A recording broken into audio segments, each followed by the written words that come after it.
College పోవాలి, college పోయినాక మళ్ళీ ఎగ్జామ్స్, కాలేజ్ క్లాస్లో ఉంటే కష్టం, ఎగ్జామ్స్ వస్తాయంటే టెన్షన్, రిజల్ట్స్ వస్తున్నాయంటే దేవుని మీద భారం పెడతారు. మా మహాశక్తి గుడికి వచ్చి 108 ప్రదేశాలు తిరుగుతూనే ఉంటారు. ఇక ఎందుకు తిరుగుతున్నాయి అమ్మ అని చెప్పంటే, సార్ రేపు రిజల్ట్ సార్, అందుకే అమ్మవారిని మొక్కడానికి 108 ప్రదక్షిణలు చేస్తే అమ్మవారు ఫాస్ట్ చేస్తారు కదా, అందుకే తిరుగుతున్నామంటారు.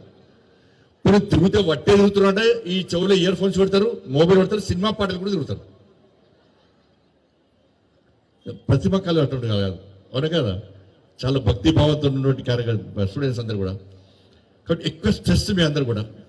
చాలామంది ఎందుకురా ఈ స్ట్రెస్, ఇంత ఇబ్బంది ఎందుకు అని చాలామంది అనుకుంటూ ఉంటారు, కానీ అయినప్పుడు కూడా మీలాంటి స్టూడెంట్స్ ఇలా సమాజానికి అవసరం. ఇలాంటి స్టూడెంట్స్, ఇలా డాక్టర్స్ అవసరం. ఇవాళ ఈ సమాజాన్ని కాపాడేది మీరు. వైద్యో నారాయణో హరి అంటారు, వైద్యో ఇంజనీరో హరి అన్నారు. ఏమంటారు? వైద్యో నారాయణో హరి అంటారు. చాలా మంది పేరెంట్స్ అందరూ కూడా ఒక నమ్మకం, విశ్వాసంతో ఇవాళ మిమ్మల్ని చదివించే ప్రయత్నం చేస్తున్నారు. ప్రైవేట్ కాలేజీలో చదువుకుంటున్నారు మీరు, ఫ్రీ అడ్మిషన్స్ వస్తాయి, లేకపోతే డొనేషన్స్ కట్టి కూడా వచ్చే వాళ్ళు చాలామంది ఉంటారు. కాబట్టి ఒక లక్ష్యంతో మీ పేరెంట్స్ అందరూ ఒక లక్ష్యంతో మీ అందరినీ చదివించడానికి, నా బిడ్డను నా కొడుకును డాక్టర్ అయ్యాలి, డాక్టర్ అయ్యి సమాజాన్ని సేవ చేయాలని చెప్పి మీ పేరెంట్స్ కళను సాకారం చేయడానికి, ఆ లక్ష్యాన్ని చేరుకోవడానికి మీరు ఈ డాక్టర్స్ కోర్స్ చదువుతున్నారు. చాలా కష్టమైంది, చాలా అంటే చాలా కష్టమైంది ఇదంతా కూడా. ఇదంతా 5 years మీరు టెస్ట్ మ్యాచ్ ఆడుతూనే ఉండాలి. అలా 5 years అంతా ఏమవుతుందో తెలియదు. కాబట్టి మళ్ళా ఎంబీబీఎస్ అయిపోతుంది. ఎంబీబీఎస్ అయిపోతే పీజీ సీట్స్ తక్కువ, మళ్ళీ పీజీసీ అడ్మిషన్స్ రావు. నేను ఒక డాక్టర్ వచ్చి 4 days బ్యాక్, ఎంబీబీఎస్ స్టూడెంట్ ఆయన 8 years నుంచి నాకు వస్తున్నాడు. ఇప్పటికి 3 సార్లు వచ్చాడు. ఫస్ట్ ఒక హాస్పిటల్ అడ్మిట్, సార్ నాకు జాబ్ ఇప్పిస్తారని చెప్పన్నాడు. సరే అని ఒక ప్రైవేట్ కాలేజీలో హాస్పిటల్ జాబ్ ఇప్పించిన. మళ్ళీ 2 years అంతా మళ్ళీ వచ్చిండు. మొన్న వచ్చాక ఏమైంది అంటే, సార్ ఇంకో హాస్పిటల్ జాబ్ ఇప్పిస్తారని అడిగి మళ్ళీ వచ్చిండు, మళ్ళీ ఇప్పించిన. ఇప్పటికి 8 years. ఏది బాబు నీకు ఇబ్బంది ఏంటంటే, సార్ నేను పీజీ చేయాలంటాడు.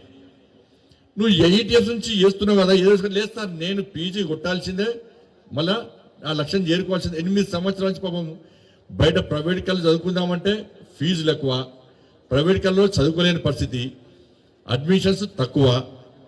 కాబట్టి ఇట్లా ఇబ్బందులు ఉన్నటువంటి పరిస్థితుల్లో ఇవాళ కాలేజ్ పీజీ అడ్మిషన్ పెంచాల్సి ఉన్నది. కాబట్టి మీరందరూ కూడా ఒక మంచి లక్ష్యంతో పనిచేసే ప్రయత్నం చేయండి, సమాజాన్ని సేవ చేసే ప్రయత్నం చేయండి. ఇవాళ విద్య, మెడికల్ అనేది, మెడిసిన్ అన్నది, ఈ వైద్యం అనేది ఏ ప్రభుత్వాలైనా ఏ దేశాలైనా విద్యా వైద్యానికి ప్రాధాన్యత ఇస్తుంది. కానీ దురదృష్టవశాత్తు ఇన్ని రోజులు ఈ విద్యా వైద్యానికి ప్రాధాన్యత ఇవ్వడం పోవడం వలన ఇవాళ గ్రామీణ వాతావరణంలో ఇంకా వైద్యము విద్య అందలేని పరిస్థితి.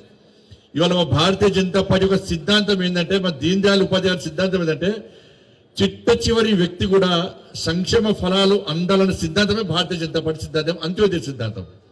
మీ భాషలో చెప్పాలంటే, చిట్ట చివరి వ్యక్తి కూడా, చిట్ట చివరి మూలకు ప్రాంతంలో ఉన్నటువంటి ప్రదేశంలో కూడా, అక్కడ నివసిస్తున్న ప్రజలు కూడా, మారుమూల ప్రాంతంలో ప్రజలు కూడా వైద్యం అందించడమే లక్ష్యంగా పనిచేయాల్సిన బాధ్యత ఇలా వైద్యులది. ఇలా ఏడవైనా కూడా ఇలా వైద్యాన్ని వ్యాపార దృక్పథంతో మార్చడం, వ్యాపార కోణంతో ఆలోచించే ప్రయత్నం చేయడం, ఇవన్నీ జరుగుతున్న సందర్భంలో మీరు ఒక మంచి డాక్టర్లుగా మీరు ముందుకు పోవాల్సిన అవసరం ఉంది, మంచి ట్రీట్మెంట్ చేయాల్సిన అవసరం ఉంది. ఎందుకంటే వైద్యో నారాయణో హరి అని చెప్పి డాక్టర్లు అంటారు. శంకర్ దాదా ఎంబీబీఎస్ కొంతమంది ఉంటారు, ఇక్కడ గ్రామంలో అక్కడక్కడ ఉంటారు. వాళ్ళు ఏమంటారంటే, వైద్యో నారాయణో హరి మీరు అంటే ఆ డాక్టర్లకు వాళ్ళకు ఎక్స్పీరియన్స్ లేదు, నిజమైన డాక్టర్లు కాదు, కానీ ఏదో ట్రీట్మెంట్ చేయాలని చేస్తూ ఉంటారు.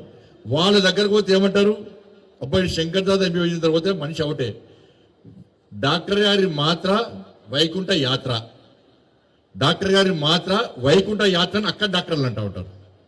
కాబట్టి ఇటువంటి ప్రయత్నంలో మీరు డాక్టర్లుగా మీరు ముందుకు పోవాల్సిన అవసరం ఉంది. వాళ్ళ సమాజంలో డాక్టర్కు ఉన్నటువంటి ప్రాధాన్యత ఏం లేదు. ఎందుకంటే నేను కూడా పైదాంక పోయి కిందికి వచ్చిన, నన్ను కాపాడింది డాక్టర్లే. ఈ డాక్టర్ల వల్లనే నేను పైదాంక పోయి చనిపోయే వ్యక్తిని తిరిగి వచ్చినంటే డాక్టర్ల వల్లనే. బట్టి ఆ డాక్టర్లు అంటే నాకు ఒక ప్రత్యేకమైనటువంటి అభిమానం ఉంటుంది, ఎక్కువ గౌరవం ఉంటుంది, డాక్టర్లను కాపాడే ప్రయత్నం చేస్తూ ఉంటారు.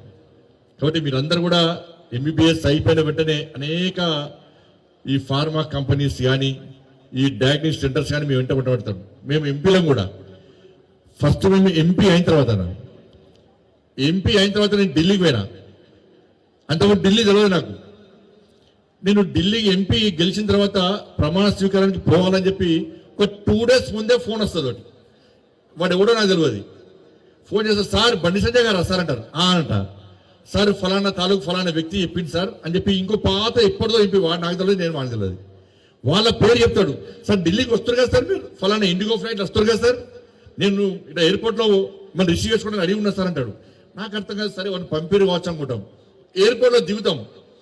దిగిన వెంటనే వాడు పెద్ద కారు పెడతాడు, ఇక కాస్ట్లీ కారు పెడతాడు. ఆ కార్లు ఎక్కించుకుంటాడు. మనం అనుకుంటాం పరిచయం ఉన్న వ్యక్తి కదా, నేను ఫ్లైట్లు వచ్చేది ఇండిగో ఫ్లైట్ వచ్చేది వానికేం తెలుసు, విఐపి వాడు పెద్ద మనిషి కావచ్చు అని చెప్పి ఆ కార్లు ఎక్కించుకుంటాడు. ఆ కార్లు ఎక్కించుకొని వేసిపోతే స్టార్ హోటల్ తీసుకుపోతాడు. స్టార్ హోటల్లో 3 days 4 days ఉంచుతాడు. ఈ లోపల ఢిల్లీలో పెద్ద పెద్ద మనుషులను తీసుకుపోయి కల్పిస్తాడు. వాళ్ళకి ఏం చెప్తాడంటే ఫలానా ఎంపీ నాకు దోస్త్ అంటాడు. మాకేం చెప్తాడంటే మా దోస్త్ అని వాళ్ళకి చెప్తాడు. పోయి వీళ్ళందరినీ కలుస్తాడు. అందరినీ కల్పించి ఏం చేస్తాడంటే వాడు మా పిఏ చేయని అవుతాడు. మేమనుకుంటాం అరే వీడికి ఇంత పరిచయాలు ఉన్నాయి, పెద్ద కారు పెట్టిండు, స్టార్ హోటల్లో ఉంచిండు, వీళ్ళ పరిచయాలు బాగున్నా వచ్చు అని చెప్పి మేము పిఏగా పెట్టుకుంటాం. వాడు ఇక పిఏగా పెట్టుకున్నాక మా కుంభం మునుతుంది. వాడు మమ్మల్ని తీసుకుపోయి ఆ ఢిల్లీ చౌరస్తాలు పెట్టి అమ్ముతాడు మమ్మల్ని. ఇది ఎవరు చెప్పినంటే నరేంద్ర మోడీ గారు ఇవన్నీ విషయాలు మాకు క్యాంపులో మాకు వర్క్షాప్ పెట్టి ఇవన్నీ చెప్పి ఇవన్నీ జరిగినా కూడా ఇలా మెడికల్ స్టూడెంట్స్ కూడా ఈ ఎంబీబీఎస్ అయిపోయిన వెంటనే పీజీ అయిపోయిన వెంటనే మీరు బయటకు వస్తారు. బయటకు వచ్చాక కొన్ని ఫార్మా కంపెనీస్ వస్తాయి. వచ్చి సార్ ఇంతకుముందు ఫలానా సీనియర్ డాక్టరు ఆయన ఇంత డబ్బు సంపాదించాడు, ఆయన మొత్తం ఆ ఫార్మా కంపెనీ మెడిసిన్స్ రాస్తేనే ఆయన ఇంత పెద్ద డాక్టర్ అంటూ ఇన్ని కోట్ల రూపాయలు సంపాదించాడు, మంచి పేరు వచ్చింది, కానీ మీరు కూడా రాయండి అంటారు.